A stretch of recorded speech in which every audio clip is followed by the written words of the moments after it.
Recibir lo que las alabanzas con unos salmos, unos cánticos de alabanza al Señor. Vamos a orar y cantamos, amén. Bueno, gracias te damos, Señor, por este día maravilloso que nos das. Gracias por la vida, Señor, por la salud, porque nos permite, Señor, tener este tiempo especial, Señor, como congregación, como iglesia, Señor, de venir delante de ti, Señor, honrarte, glorificarte, Señor, con nuestros labios, Señor, con la música, con los salmos, con lo que nos has dado, Señor. Te queremos pedir que seas tú quien habite, Señor, en medio de la alabanza nuestra, y que llegue delante de tu trono, Señor, como olor grato, Señor, que sea ese sacrificio de alabanza, ese sacrificio de nuestros labios que llega delante de ti, Padre. Te honramos, te glorificamos y queremos disfrutar este tiempo en tu presencia, en el nombre de Cristo Jesús. Amén. Amén. Él es nuestra roca fuerte, Él es quien guía nuestro camino. Amén. Vamos a cantar esta canción al Señor.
Que contra mí se levante,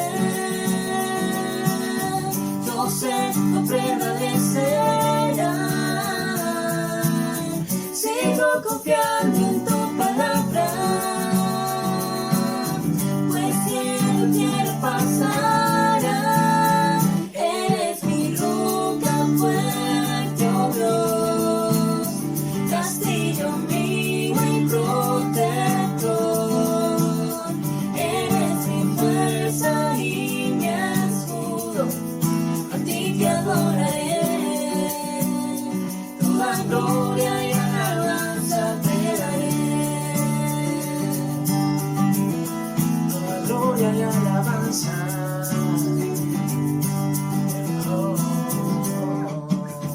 Eres quien guía mi camino, eres quien guía mi camino, eres la voz que seguiré.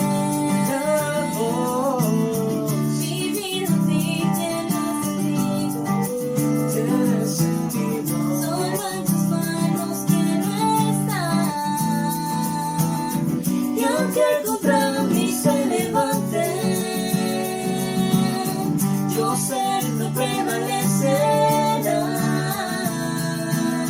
Sigo confiando en tu palabra, pronto tú vas a regresar. Eres mi roca fuerte, oh Dios, castillo mío y protector.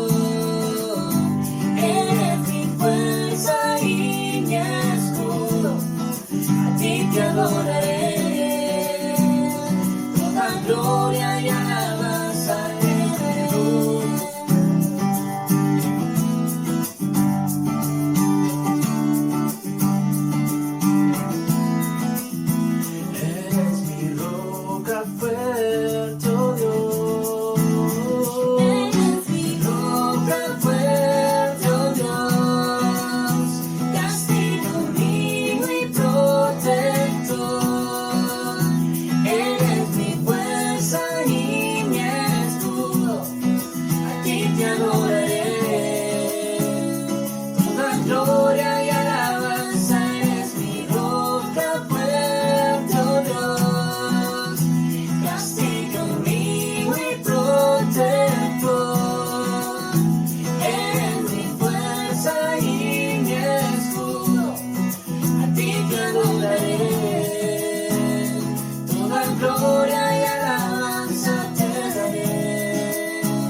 sean para el Señor. Amén.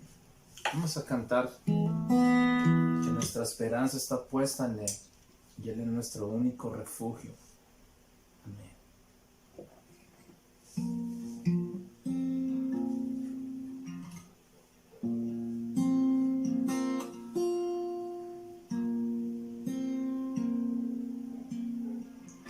Mi esperanza está en Jesús, en su justicia y en la cruz. De nadie más dependeré, solo en su nombre confiaré.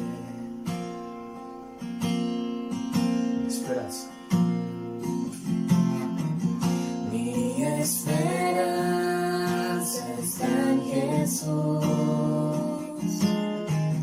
en su justicia y en la cruz. De nadie más dependeré, solo en su nombre confiaré.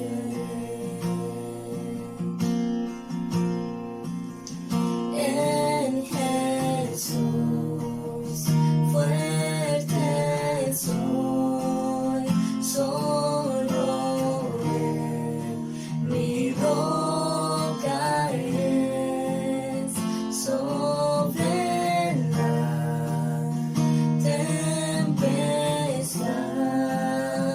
Él es Rey.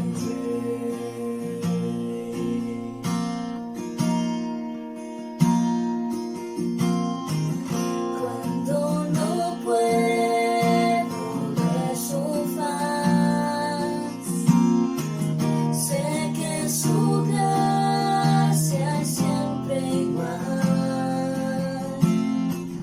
A la tormenta venceré, mi ancla firme está en Él. Mi ancla firme está en Él. En Jesús fuerte soy, solo Él mi roca es, sobre la tempestad Él es Rey.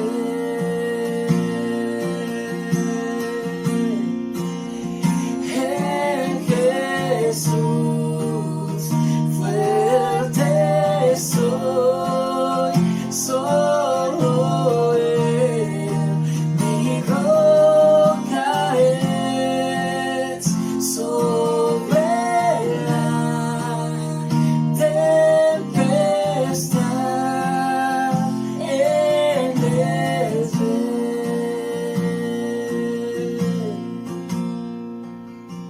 Él es Rey.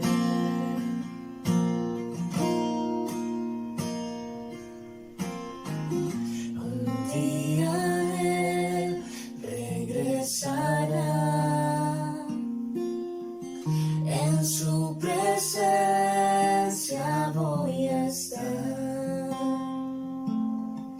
sin mancha ante Él vendré, justificado por la fe.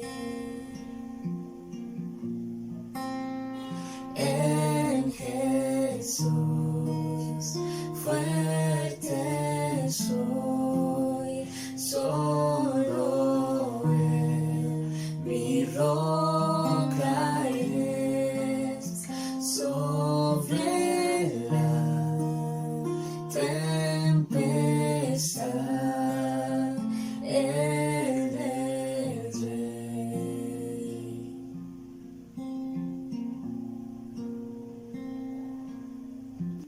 cuán grande, Señor, es tu amor. De verdad, este amor, Señor, que sientes que has tenido por nosotros, Señor, y que tienes. Es un amor incomparable, Señor, que no tiene medida, no tiene dimensión, Señor. Gracias porque de verdad que somos, Señor, privilegiados en disfrutar de ese amor tan grande. Gracia y misericordia tan grande, Señor, que hoy nos hace aceptos, redimidos, justificados por medio de tu obra en la cruz, Señor Jesús. Gracias por ese sacrificio tan grande, por haberte entregado completamente por nosotros en la cruz, por haber resucitado el tercer día y por darnos, Señor, la justificación, el perdón, el arrepentimiento, Señor, de nuestros pecados para vida eterna, Señor, contigo. Gracias, Señor, porque nunca nos cansaremos, nunca dejaremos de agradecerte por tu obra en la cruz, porque por esa obra en la cruz es que hoy podemos estar delante del trono del Señor, cantando estas alabanzas, proclamando tu nombre, diciéndote que eres santo, que eres digno, que eres merecedor de toda honra, de toda gloria y alabanza, Señor. Te honramos, te glorificamos, Señor, en esta mañana. Queremos poner delante de ti, Señor, este tiempo también de meditación en tu palabra, este tiempo en donde podemos, Señor, escudriñar tus escrituras para conocerte cada día más, para entender y ver, Señor, cuál es tu divina y santa voluntad, para retener esta palabra preciosa en nuestro corazón y en nuestra mente, para vivirla, Señor, para vivirla en cada una de nuestras situaciones, Señor, en cada una de nuestras decisiones, para honrarte por medio de nuestra obediencia, Señor. Permítenos pasar un buen tiempo de meditación en ella, en tu palabra, y que por medio de tu Espíritu seas tú redarguyendo nuestro corazón, seas tú instruyendo nuestra vida, Señor, seas tú enseñándonos siempre lo que necesitamos, Señor, para seguir adelante de una manera adecuada delante de ti. Te honramos, te glorificamos y quedamos en tu presencia disfrutando de todo lo que has provisto, Señor, en esta mañana, en el nombre de Cristo Jesús. Amén. Amén, mis hermanos. Un saludo para todos. Que el Señor los bendiga. Dispóngase para escuchar ahora de la palabra del Señor. Traigan sus Biblias y disfrutemos de este tiempo especial que el Señor nos permite vivir. Amén. Dios les bendice. Hola a todos, espero que estén muy bien, que tengan muy buena noche. Espero que en medio de todas las pruebas y circunstancias que hemos estado viviendo en nuestra ciudad y en general en nuestro país, puedan pues, perseverar en gozo y con el Señor una relación estable.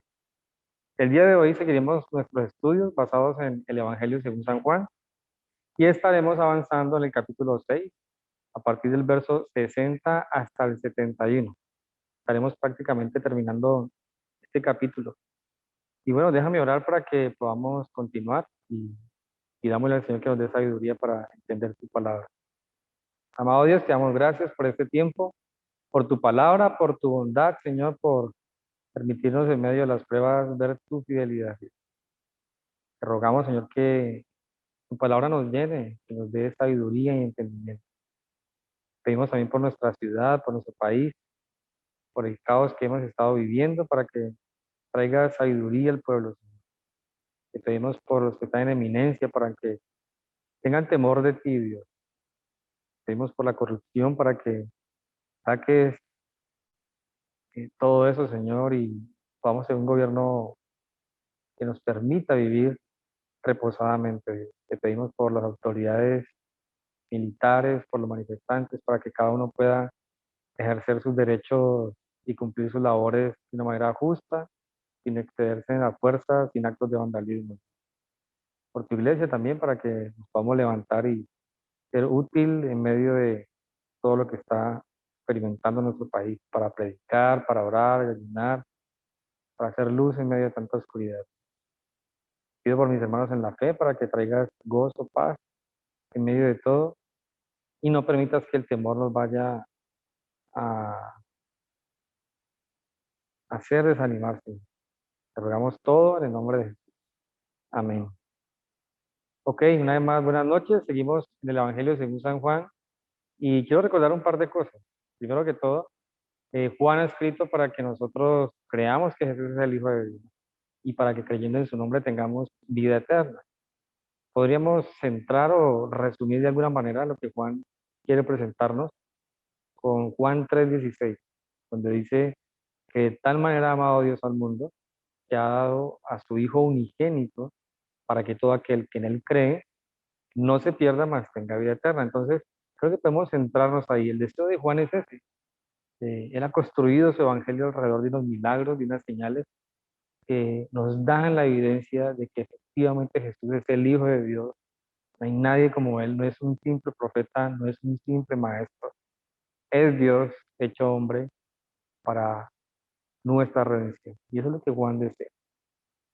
En el capítulo 6 hemos visto unos aspectos muy interesantes en cuanto al ministerio de Jesús, ¿sí? Estaba con las personas, oraba con ellos, alimentó a más de 5.000 personas con panes, peces, haciendo una multiplicación, un acto creativo impresionante que solo Dios puede hacer y obviamente Jesús como Hijo de Dios podría hacer y manifestar en el mundo. Ahora, terminando la sección anterior, del verso 52 al 59, Jesús dijo unas palabras interesantes y él dice que si alguien no come su carne y no bebe su sangre, no es digno de él, no puede experimentar la vida eterna, no será resucitado en el día postrero. Con lo que daba a entender Jesús de que comer su carne, beber su sangre es creer en él, en recibirlo como el pan de vida, la provisión de Dios para el mundo. Eso es lo que Jesús quería decir. Ahora, en el texto que vamos a examinar el día de hoy, a partir del verso 60 y hasta el 71, veremos la reacción de las personas que estaban ahí al escuchar que Jesús dice que el que no come su carne y no bebe su sangre no tendrá vida eterna. Vamos a ver la reacción de ellos. Y eso es algo que nos va a animar a nosotros y nos va a hablar mucho, porque las palabras que Jesús dice son confrontantes, son punzantes, van al corazón y como dice el texto de Hebreos 4:12, discierne los pensamientos, las intenciones de los corazones, llega hasta lo más profundo del ser humano. Entonces veremos el día de hoy unas reacciones a la expresión de Jesús: quien no come mi carne, quien no bebe mi sangre no es digno de mí, quien no me recibe como el pan de vida no tendrá la vida eterna. En el verso 60 del capítulo 6 de Juan leemos lo siguiente: al oírlas, muchos de sus discípulos dijeron, dura es esta palabra, ¿quién la puede oír? En los versos anteriores, eh, Jesús ha dicho que quien no come su carne y no bebe su sangre, no tiene vida en sí mismo, no puede ver la vida eterna. Jesús ha dicho que el Padre viviente es quien lo ha enviado. Él ha dicho que Él es el pan que descendió del cielo y no es como el pan que Dios le dio a Israel en el maná, un pan temporal, sino que es un pan para vida eterna, como lo dice el verso 58. Cuando los discípulos escuchan eso, dicen, dura es esta palabra, ¿quién puede oírla? Y la expresión ahí, al oírlas, habla de entendimiento. Cuando ellos entendieron lo que Jesús estaba diciendo al pueblo de Israel, de que Él era más importante como salvación y provisión de Dios que el maná y el milagro del desierto, ahora ellos entendieron eso, dijeron, esto es bastante difícil. Ahora dice que muchos de sus discípulos dijeron, dura es esta palabra. En ese momento Jesús tenía más que 12 discípulos. Había mucha gente que le seguía. Y vamos a ver ahorita más adelante que algunos de ellos volvieron atrás.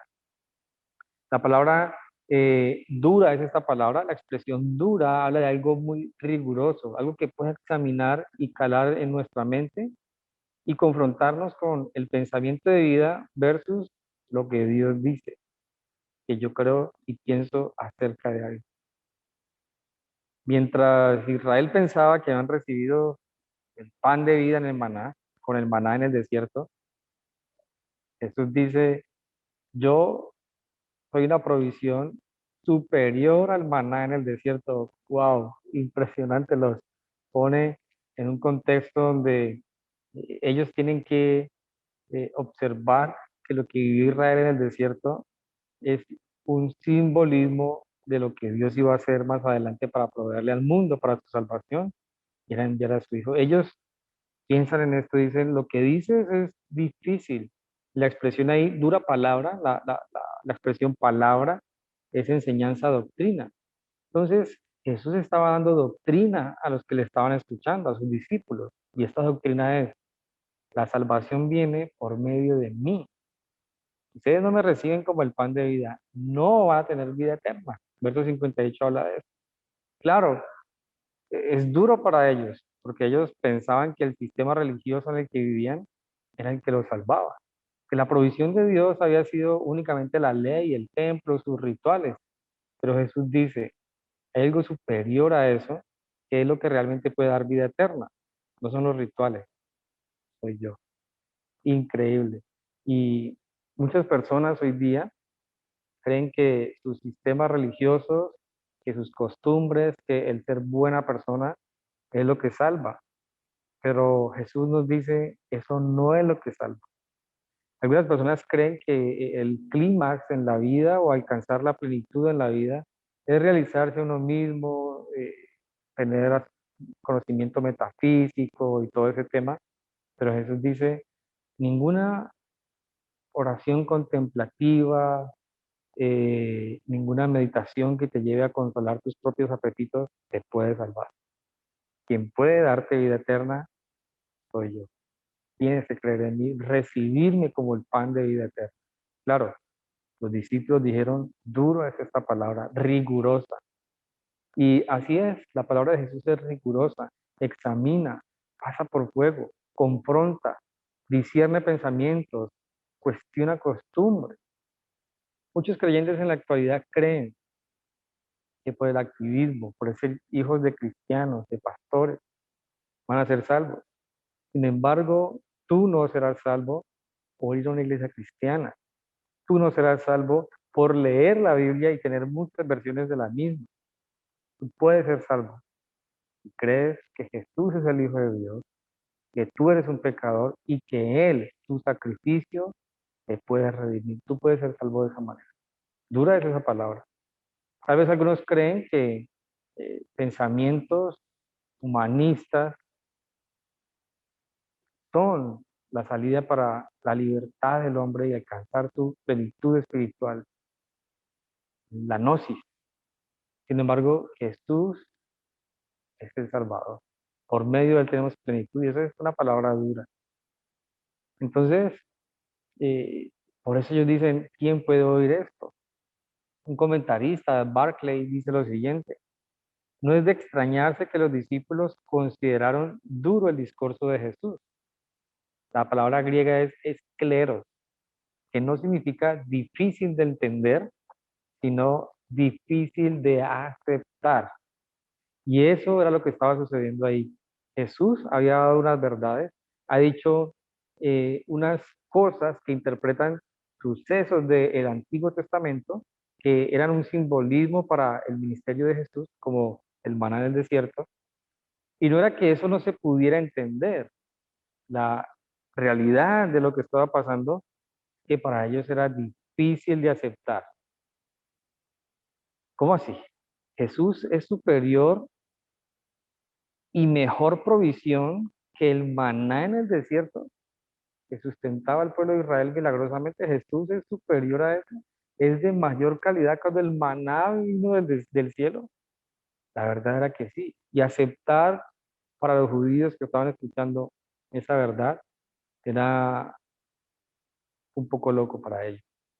Entonces, no es que fuera difícil entender la metáfora o el simbolismo, pero era difícil de aceptarlo. Y para muchas personas hay cosas difíciles de aceptar en cuanto a la voluntad de Dios. Y eso es lo que los desanima, porque no quieren someterse a lo que Dios quiere. Dios habla y habla de muchas maneras. Cuando Dios nos hable, aceptemos lo que nos está diciendo. En este caso, la salvación viene por medio de Jesús. No hay otra manera de alcanzar plenitud en la vida. Y el ser humano, cualquier ser humano, en cualquier momento de la historia, para ser salvo y lograr la vida eterna, debe creer en Jesús. Esa verdad es universal, esa verdad nunca va a cambiar, esa verdad de generación en generación se debe transmitir, pero podríamos decir como ellos, dura es esa palabra, porque el hombre se ha ideado sistemas religiosos. Algunos no creen en Dios, no creen que Dios exista. Sin embargo, su sistema ideológico, ateísta, progresista, posmodernista, evolucionista, como lo quieras llamar, no nos va a salvar. No va a quitar a Dios de la ecuación en realidad. Aunque el hombre pretenda sacarlo, es imposible y solo podemos ser salvos por medio de Jesús. Y ahora entonces los discípulos responden, dura es esta palabra. Dura es esta palabra. Otro comentarista dice, con ello querían decir que era una enseñanza ofensiva. No era tanto que les costara comprenderla, como que les desagradara recibirla. Cuando dijeron quién la puede oír, significaba con ello quién puede quedarse aquí oyendo una doctrina tan ofensiva. Increíble. El griego expresa entonces que cuando Jesús está hablando, los discípulos se sienten ofendidos porque Él se está colocando como alguien que es más valioso que algo que para ellos era tradicional y era la muestra del milagro de Dios, que era el pan en el desierto, el maná. Era ofensivo para ellos. Y así de ofensiva es la palabra de Dios para nosotros hoy día. El hombre ha querido dilatar, diluir más bien, hacer light la palabra de Dios acerca del pecado y de otras doctrinas, pero cuando uno va a la palabra de Dios, rigurosamente, se puede dar cuenta que uno es ofendido. Hoy muchos creyentes están en las iglesias por un milagro. Muchos creyentes están en las congregaciones buscando lucro económico.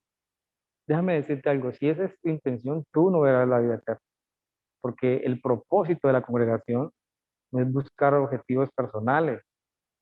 La asamblea, la iglesia, la congregación eh, se forma de los que han nacido de nuevo y quieren crecer y servir al Dios que los ha salvado. La iglesia no es un negocio, la iglesia no es una empresa, es un cuerpo vivo, un cuerpo que sirve al mundo, es luz, es sal, vino para servir al perdido y llevarle el evangelio, pero no vino para no enfermarse, no vino para obtener dinero, vino para predicarle las buenas nuevas. Versículo 61 dice, sabiendo Jesús en sí mismo que sus discípulos murmuraban de eso, les dijo, ¿esto os ofende?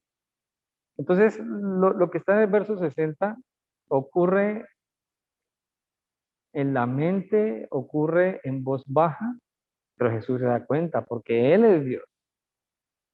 Y dice, ¿esto os ofende? Resulta que la expresión ofender tiene dos ideas. Causar un escándalo, ofenderse, o sea, causar escándalo, pero también significa recibir una información que parece apostasía. Es decir, los discípulos que no aceptaban que Jesús era el pan de vida, la provisión de vida, pensaban que lo que Jesús estaba diciendo era algo de apostasía. Jesús les dice entonces, ¿esto los ofende? ¿Por qué murmuran? Y es increíble, discípulos caminando con Jesús, pensando que lo que Jesús decía era apostasía. Muchos hoy día que se llaman discípulos no creen en la palabra de Dios. Creen que lo que Jesús ha dicho es apostasía. Por ejemplo, la palabra nos enseña que debemos perdonar a nuestros enemigos, amar a nuestros enemigos, ayudar a incluso a los incrédulos. Jesús, a través de Pablo, nos dice, no se unan en yugo desigual. Jesús nos habla del matrimonio, nos advierte sobre el divorcio. Pero muchos creyentes creen que eso no debe tomarse en serio. ¿Será que sí? Pero nos ofende la palabra de Dios. claro que nos ofende, porque es verdad. Y nosotros hemos estado acostumbrados a mentiras. Y cuando llega la verdad, entonces nos ofendemos. Ahora, el contexto es de un tema que tiene que ver con la salvación por medio de Jesús. Miren, si ustedes y yo preguntamos al mundo cómo puede ser salvo, vamos a tener muchas respuestas. Y si tú les dices, no hay salvación aparte de Jesús, y lo que tú crees en Cristo te va a hacer al infierno, muchos se van a ofender, muchos, incluso cristianos, se sienten ofendidos porque una persona predica con cierta firmeza y radicalmente de que no hay salvación aparte de Jesús, te escandalizan. No, no diga eso. Iglesias light, livianas, discípulos que creen que son discípulos, pero en realidad no son discípulos. Es como que están dudando de mí acerca de eso. Pues, ¿qué pasaría si me ven subiendo a donde yo estaba? Ellos estaban ofendiendo porque Jesús había dicho que él había descendido del cielo. Y ahora les pregunto, ¿qué pensaría si vieran al Hijo del Hombre subir al cielo? Cosa que sabía que iba a ser más adelante. Ahora, si ellos no aceptaban que Jesús era el pan de vida, les iba a costar aceptar que él iba a ascender al cielo, porque en realidad era una cosa bastante difícil. Sin embargo, dice en el verso 63, el espíritu es el que da vida, la carne para nada aprovecha, mas las palabras que yo os he hablado son espíritu y son vida. Pero hay algunos de ustedes que no creen, porque Jesús sabía desde el principio quiénes eran los que no creían, quién le había de entregar. Entonces, la idea principal del discurso de Jesús podía ser lo que está en el verso 63. Continuamente los llama a ellos y a nosotros a poner nuestro corazón y a poner nuestro enfoque en realidades espirituales, no en cosas materiales. Es decir, a ellos les costaba aceptar que Jesús era superior al maná del desierto, pero la verdad y lo que estaba mostrando Jesús es que era enviado por Dios y lo que venía a ofrecer él era vida eterna, eran principios espirituales más que una provisión terrenal. Y a ellos les costaba aceptar eso. Entonces Jesús dice, el espíritu es el que da vida, la carne para nada aprovecha. Entonces la gente que estaba ahí estaba pensando en términos de la carne acerca de Cristo. Sigue comiendo la carne y bebiendo su sangre. La carne para nada aprovecha. Lo que Jesús está diciendo es que solo el Espíritu puede dar vida. Y Él vino a dar vida. Ellos habían tomado esto de que Jesús estaba diciendo de que no come y bebe su carne, de algún modo literal. Estaban confusos en ese sentido. Pero Jesús está diciendo que el Espíritu y la palabra son las que dan vida. Y dice, las palabras que yo os he hablado son espíritu y son vida. Es decir, no me tomen en términos carnales. Las palabras que yo hablo van más allá de este terreno. Nos pone en lo celestial. Entonces, cuando sus dichos acerca de comer carne y beber su sangre se comprendían de manera espiritual, como significaba creer en él, entonces los que aceptaran ese mensaje iban a poder tener esa vida eterna. Jesús había venido hablando de que él era el pan de vida, de que comía y bebía su sangre, podía estar en la eternidad, en el verso 58. Y les quiere decir a ellos, o sea, yo no estoy hablando en términos carnales, terrenales ni materiales. Lo que les estoy diciendo es que mis palabras son del Espíritu. Si ustedes creen que yo soy el enviado de Dios, la provisión de Dios, el pan de Dios, para tener vida espiritual y eterna. Pero Jesús dice en el verso 64, hay algunos de ustedes que no creen. Dentro de todo ese grupo que estaba caminando detrás de él, algunos querían solo milagros, pero no solo eso, sabía que había un Judas también que le había de entregar. Y esto nos habla de que Jesús sabe acerca de sus oyentes. Jesús sabe acerca de quienes le seguimos, quienes en realidad son salvos, quienes en realidad están por quien es Él, por un milagro, quienes se van a condenar porque no le creyeron y quienes se enfriarán, estarán tibios. Jesús sabe todo acerca de nosotros. Y esto nos habla de que Jesús es Dios. Ahora dice en el verso 65, y dijo, por eso os he dicho que ninguno puede venir a mí si no fuere dado del Padre. Por eso dijo, muchos, ninguno puede venir a mí si no le fuere dado del Padre. Entonces, debido a lo que Jesús conocía de ellos, dice, algunos de ustedes no pueden venir a mí porque el Padre no los ha traído. Y esto no se puede confundir porque algunos creen que Dios quiere que algunos no se salven. No, Dios sabe quiénes van a ser salvos. Pero la palabra nos muestra que Dios es misericordioso para con todos y quiere que todos procedan al arrepentimiento. Entonces, unas palabras así constituyen un ataque a la soberbia del hombre. El hombre cree que puede ganarse su salvación, que puede merecerse la salvación, pero Jesús está diciendo, ustedes son incapaces de ser salvos por sí mismos, por sus obras. Si Dios no los trae, ustedes no son salvos. Pero la pregunta es, ¿de qué manera Dios puede llevar a alguien a Jesús? Hay muchas maneras, hay varias respuestas. La Biblia nos muestra que el Espíritu de Dios ha sido enviado a convencer al hombre de pecado, justicia y de juicio. Es decir, todos pueden escuchar ese llamado acerca de venir a Jesús. Dios está usando la iglesia para llamar al hombre al arrepentimiento por medio de la predicación, sin embargo, no son salvos. Pero algunos no van a aceptar ese mensaje de Cristo Jesús porque es confrontador. Entonces, Dios da la oportunidad a todos para que sean salvos. Pero el hombre decide entonces rechazar esa oportunidad que el Dios Padre. Dice, os he dicho que ninguno puede venir a mí si no le fuera dado al Padre. Es decir, ustedes están aquí porque Dios les ha permitido venir a escuchar. Sin embargo, están endurecidos. Verso 66 dice, desde entonces muchos de sus discípulos volvieron atrás y ya no andaban con él. Cuando Jesús los confronta en que la salvación es por medio de Jesús, no es por mérito humano, de que Él es la provisión para la salvación superior al maná del desierto, cuando ellos entienden eso y los confronta Jesús, dice que muchos de sus discípulos volvieron atrás.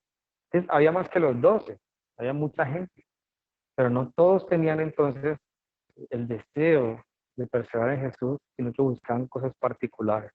Cuando fueron confrontados, se desanimaron y volvieron atrás. Y Charles Spurgeon dijo lo siguiente, las iglesias tienen veranos, como nuestros jardines, y luego todas las cosas están llenas, pero luego viene el invierno y hay que vaciamientos son vistos. Lo que está diciendo es que muchos van y muchos vienen. Y así pasa. Muchas personas se desaniman, sobre todo cuando son confrontados con la palabra, la sana doctrina, y se van. Entonces, la iglesia de hoy debe revisar su mensaje. Si es un mensaje contundente, como la palabra lo muestra, o si es algo liviano. Y se presenta el evangelio como Dios lo desea. Muchos van a ser confrontados. Si se presenta un evangelio light, que vacila con la verdad, pues tal vez va a encontrar mucho, porque quiere una vida parcial, un día sí, otro día no, y si se les acepta ese estilo de vida, pues van a estar ahí muy cómodos. La palabra entonces nos confronta. El verso 67 dice, dijo entonces Jesús a los 12, ya ahí están los 12. ¿Quieren irse ustedes también? Después de que Jesús ve esa escena donde aparentes discípulos lo dejan, confronta a sus verdaderos seguidores, a los 12, y les dice, ¿ustedes quieren irse también? Y Jesús ahí lo que estaba haciendo era examinando los motivos de todos. Y los 12 fueron examinados, pero vemos que se quedaron. aunque Judas siguió con ellos, ¿no? Entonces Dios puede, por la palabra, examinarnos. Dejemos que nos examine. Un comentarista dice lo siguiente, titulado, llamado Bruce. Como Juan expresa la pregunta de nuestro Señor en griego, insinúa que no fue hecha con un estado de ánimo de desesperanza. El uso del negativo griego me en una pregunta indica que se espera la respuesta no. Ustedes no se quieren ir también, ¿verdad? Entonces, Jesús los confronta y ellos siguen ahí.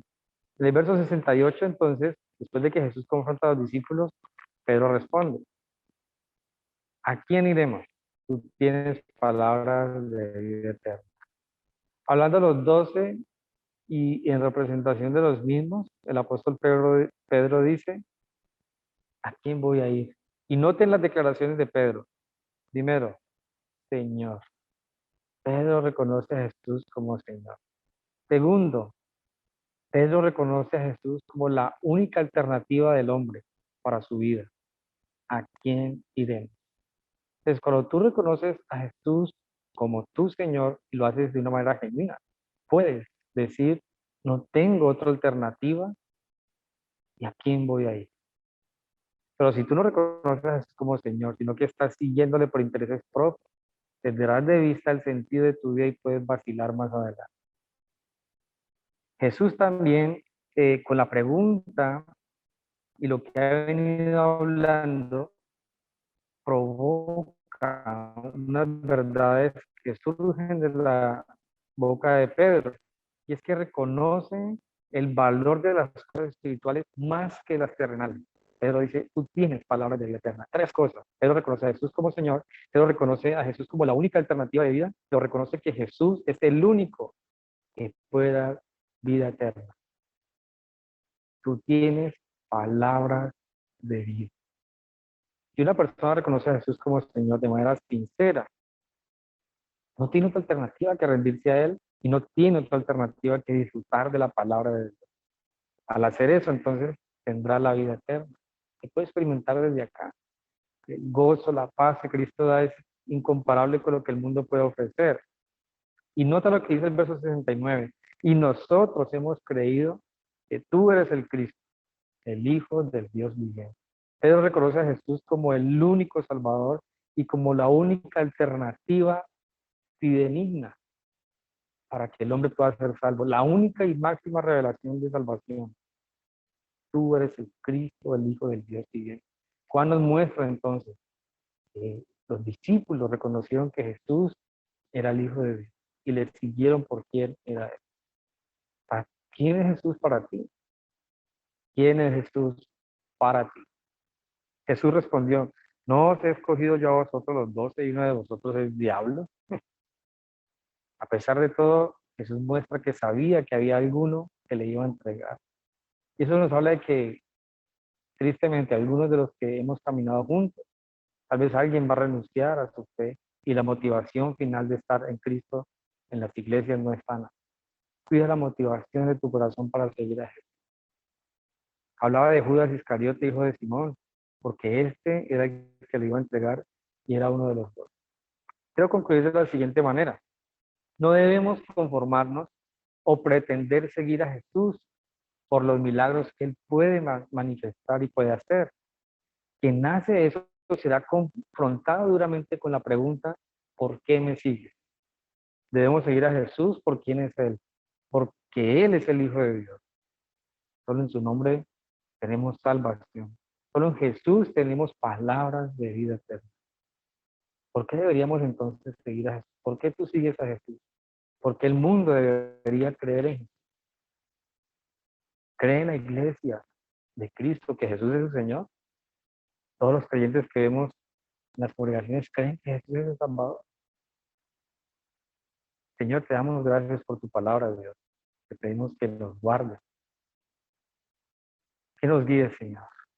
Examine nuestro corazón y mira si hay camino de perversidad y límpialo, Dios. Te damos gracias por haber venido por estas ovejas perdidas, por haber venido por nosotros. En nombre de Jesús. Amén. Que Dios los bendiga, hermanos.